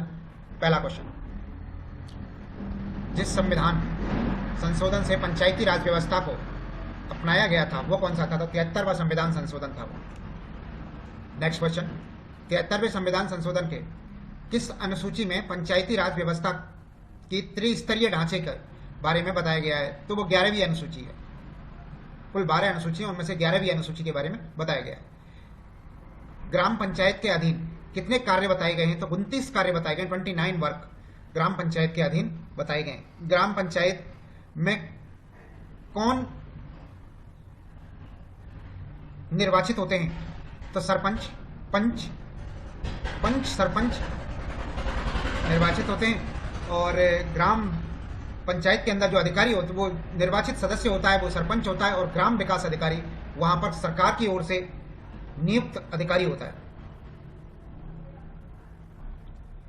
पंचायत समिति में कौन होता है? तो पंचायत समिति में जो प्रमुख होते हैं वो प्रधान निर्वाचित होता है, प्रधान प्रमुख होता है। और खंड विकास अधिकारी जिसे वीडियो कहते हैं वो प्रमुख ऑफिसर होता है। जिला परिषद में प्रमुख कौन होते हैं? तो जिला प्रमुख निर्वाचित सदस्य होता है, जबकि मुख्य कार्यकारी अधिकारी सरकार की ओर से नियुक्त अधिकारी होता है। लोकतंत्र की प्रथम इकाई कौन सी है? तो ग्राम पंचायत को लोकतंत्र की प्रथम इकाई माना गया है। ग्राम पंचायत केंद्र से मिलकर, ग्राम पंचायत किन किन से मिलकर बनी है? तो गांव के वार्ड पंच, उप सरपंच और सरपंच से मिलकर ग्राम पंचायत का निर्माण होता है। यानी कि ये प्रतिनिधि होते हैं, जनप्रतिनिधि होते हैं ग्राम पंचायत के अंदर। ग्राम पंचायत के चुनाव कौन कराता है? तो राज्य निर्वाचन आयोग ग्राम पंचायत का चुनाव कराता है। ग्राम पंचायत का कार्यकाल कितना होता है? तो 5 वर्ष होता है ग्राम पंचायत का कार्यकाल। ग्राम पंचायत के प्रत्येक माह में कम से कम कितनी बैठक होनी चाहिए? तो 2 बैठक होनी चाहिए ग्राम पंचायत के प्रत्येक माह में कम से कम। ग्राम पंचायत और जिला परिषद को जोड़ने वाली महत्वपूर्ण कड़ी कौन सी है? तो पंचायत समिति है। ग्राम पंचायत और जिला परिषद को जोड़ने वाली जो महत्वपूर्ण कड़ी है वो जिला परिषद है। प्रधान और उप प्रधान का चयन होता है निर्वाचित सदस्यों में से। पंचायत समिति के अंतर्गत प्रधान बनता है। पंचायत समिति में प्रधान प्रमुख होता है और वहीं उप प्रधान होता है, जो निर्वाचित पंचायत समिति सदस्यों में से ही 2 व्यक्ति होते हैं। पंचायत समिति के सदस्यों की न्यूनतम आयु क्या होनी चाहिए? तो 25 साल होनी चाहिए चुनाव लड़ने के लिए न्यूनतम उम्र पंचायत समिति सदस्य का। पंचायत समिति के सदस्यों का कार्यकाल होता है तो 5 वर्ष का कार्यकाल होता है पंचायत समिति के सदस्यों का। पंचायती राज व्यवस्था शीर्ष स्तर की संस्था है। पंचायती राज व्यवस्था में शीर्ष स्तर की संस्था कौन सी है? जिला परिषद। इसमें त्रिस्तरीय माना जाता है। तो 3 स्तर कौन कौन से? पहला स्तर जिला परिषद, पहला स्तर पंचायत है, ग्राम पंचायत। दूसरा स्तर पंचायत समिति और तीसरा स्तर जिला परिषद है। अगला, जिला स्तर पर विकास योजनाएं बनाती है तो जिला परिषद बनाती है जिला स्तर पर। नेक्स्ट क्वेश्चन 16 नंबर, ग्राम पंचायत की आय का स्रोत क्या है? तो भवन कर, वाहन कर, क्रय विक्रय पे कर व बाजारों से प्राप्त आय आदि होती है। इसके अलावा सरकारी अनुदान भी मिलता है ग्राम पंचायतों को। पंचायत समिति की आय का स्रोत क्या है? स्थानीय कर, शुल्क से प्राप्त आय एवं राज्य सरकार द्वारा प्राप्त अनुदान आदि। जिला परिषद की आय का साधन क्या है? तो केंद्र एवं राज्य सरकारों द्वारा प्राप्त अनुदान एवं पंचायत समिति से की गई वसूली राजस्व का प्राप्त निश्चित हिस्सा होता है। यानी कि पंचायत समिति द्वारा जो रेवेन्यू कलेक्ट किया जाता है उसमें से एक निश्चित हिस्सा भी होता है जिला परिषद का। अगला क्वेश्चन, ग्राम सभा की बैठक कब मनाई जाती है? तो प्रत्येक 3 माह में एक बैठक बुलाई जाना जरूरी है, कंपलसरी है। प्रत्येक 3 माह में एक बैठक बुलाई जाना कंपलसरी है। ग्राम सभा की बैठक किस तारीख को होती है? तो ग्राम सभा की बैठक कम से कम 26 जनवरी, 1 मई, 15 अगस्त और 2 अक्टूबर, इन 4 दिनों में तो होती ही होती है। ग्राम न्यायालय एक्ट पारित हुआ था 2008 में। यह एक्ट पारित हुआ था, ग्राम न्यायालय एक्ट। राजस्थान में पहला ग्राम न्यायालय कहां पर स्थापित किया गया था? तो जयपुर के बस्सी में स्थापित किया गया था यह पहला ग्राम न्यायालय। नगर निगम के लिए क्या नियम है? जहां 5 लाख से ज्यादा की जनसंख्या और सालाना 1 करोड़ से ज्यादा की आय हो वो क्षेत्र नगर निगम बनाया जाता है।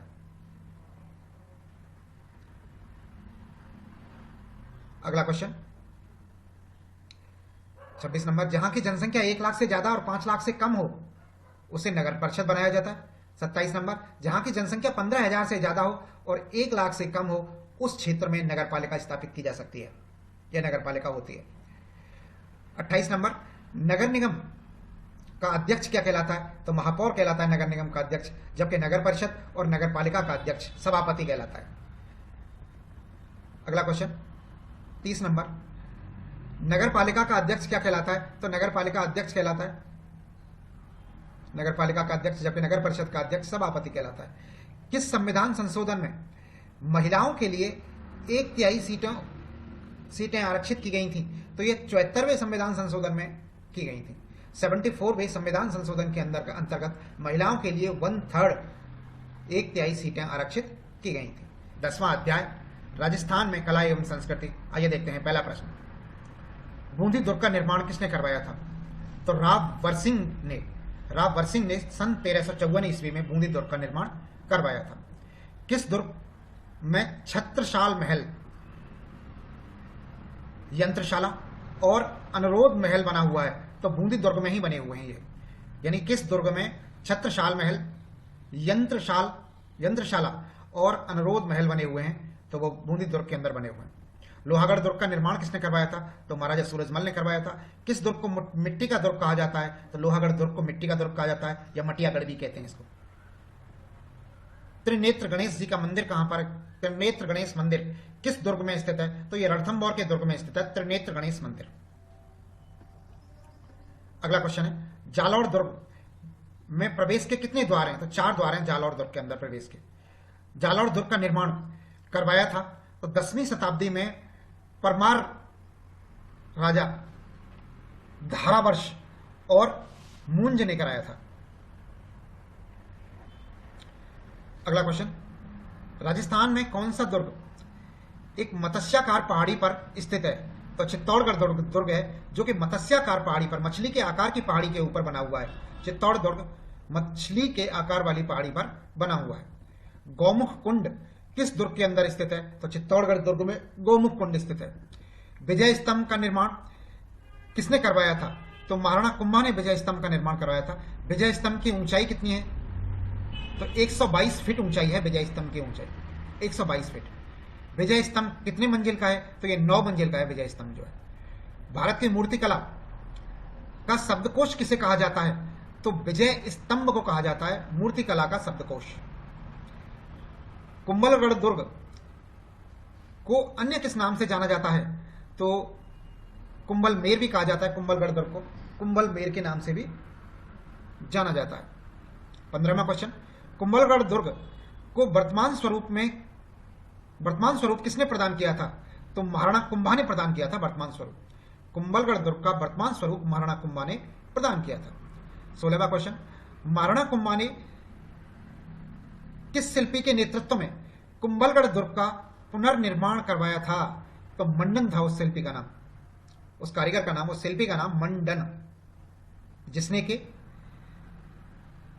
कुंभलगढ़ दुर्ग का पुनर्निर्माण किया था। 17वां क्वेश्चन है, नीलकंठ महादेव का मंदिर कहां स्थित है? तो यह कुंभलगढ़ दुर्ग में है। झाली भाव बावड़ी, मामा देवकुंड और मामा देवकुंड कहां पर हैं? तो कुंभलगढ़ दुर्ग में। झाली भाव बावड़ी और मामा देवकुंड जो है कुंभलगढ़ दुर्ग के अंदर है। कुंभलगढ़ दुर्ग का उच्च भाग क्या कहलाता है? तो कटारगढ़ कहलाता है। कुंभलगढ़ दुर्ग का उच्च भाग जो है वो कटारगढ़ कहलाता है। आमेर दुर्ग में किसके शासनकाल में स्थापत्य कला की विशेषताएं हुई थी? तो स्थापत्य कला की विशेषताएं जो आमेर दुर्ग के अंदर हुई थी वो हुई थी महाराजा मानसिंह के कारण। महाराजा मानसिंह ने आमेर दुर्ग में स्थापत्य कला की विशेषताएं स्थापित की थी। गागरोन दुर्ग किन नदियों के संगम पर स्थित है? तो आहू और काली सिंध नदी के किनारे पर गागरोन दुर्ग है। गागरोन दुर्ग काली सिंध और आहू नदी के किनारे पर स्थित है। कौन सा दुर्ग हिंदू मुस्लिम एकता का प्रतीक है? तो गागरोन दुर्ग है जो हिंदू मुस्लिम एकता का प्रतीक है। नेक्स्ट क्वेश्चन 23, जगदीश मंदिर स्थित है उदयपुर के अंदर है। सहस्त्रबाहु मंदिर स्थित है तो नागदा उदयपुर में है। सहस्त्रबाहु मंदिर नागदा उदयपुर में। अंबिका माता का मंदिर जगत नाम का स्थान है, जगत उदयपुर में। श्रीनाथ जी का मंदिर नाथद्वारा राजसमंद जिले में। एकलिंग जी का मंदिर उदयपुर में। ऋषभ देव का जैन मंदिर स्थित है तो उदयपुर के अंदर है ऋषभ देव का जैन मंदिर। श्री चार भुजानाथ का मंदिर स्थित है तो गढ़बोर राजसमंद जिले में। गढ़बोर श्री चार भुजानाथ जी का मंदिर गढ़बोर राजसमंद में। देलवाड़ा जैन मंदिर स्थित है तो आबू पर्वत पर सिरोही जिले में। देलवाड़ा के जैन मंदिर आबू पर्वत पर सिरोही में। रणकपुर के जैन मंदिर पाली में है। किराड़ू के मंदिर स्थित हैं बाड़मेर में। ओसिया के मंदिर स्थित हैं जोधपुर में। बाड़ौली के मंदिर स्थित हैं रावतबाटे में। भिंड देवरा शिव मंदिर स्थित हैं वारा के अंदर। कंसबा मंदिर स्थित हैं कोटा में। कमलेश्वर महादेव मंदिर स्थित हैं बूंदी में। सूर्य मंदिर स्थित है झालरापाटन में।